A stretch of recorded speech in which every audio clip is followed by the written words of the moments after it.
Form নিয়েছি, যেখানে ফর্মে হচ্ছে লেখা আছে 200 টাকা, কিন্তু ওখানে নেওয়া হচ্ছে 300 টাকা করে। সংসদে শিক্ষা সাহিত্য প্রকাশনা বিষয়।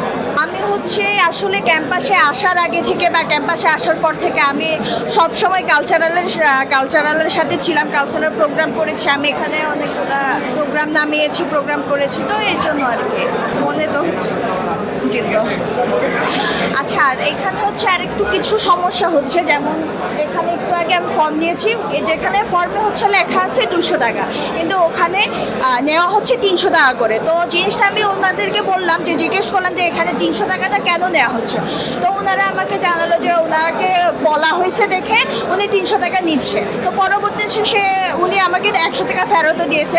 তো এখন কথা হচ্ছে এখানে অনেকেই না জেনে হচ্ছে তারা 300 টাকা করে দিচ্ছে, 100 টাকা করে বেশি নেওয়া হচ্ছে এখানে। তো এই জিনিসগুলো আর কি সবারই একটু সতর্ক থাকা দরকার, যে এই যে 100 টাকা যে বেশি নিচ্ছে, যে এই যে ছোটো ছোটো বিষয়গুলো আর কি একটু মানুষের খেয়াল রাখা দরকার। 35 বছর পরে আমাদের চাকসু নির্বাচনটা হচ্ছে, এটাকে ঘিরে সবারই অনেক আশা প্রত্যাশা। আমরা চাচ্ছি যে আগে যে ছাত্রলীগের আমলে বা আওয়ামী লীগের যে অন্যায় অবিচারগুলো হয়েছে, বিশেষ করে ছাত্রদের ক্ষেত্রে হলে সিট পেত না তারা, তারপরে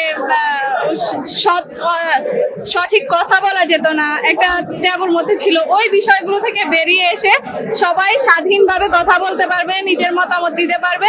এবং যারা এখন আমরা নির্বাচন করছে, এরাও ছাত্রদের প্রতিনিধি হয়ে তাদের অধিকার, তাদের সমস্যার কথাগুলো প্রশাসনের সাথে করে সমঝোতা করে ভালোভাবে একটা সুন্দর একটা বিশ্ববিদ্যালয় আমরা করতে আশা করছি আর কি।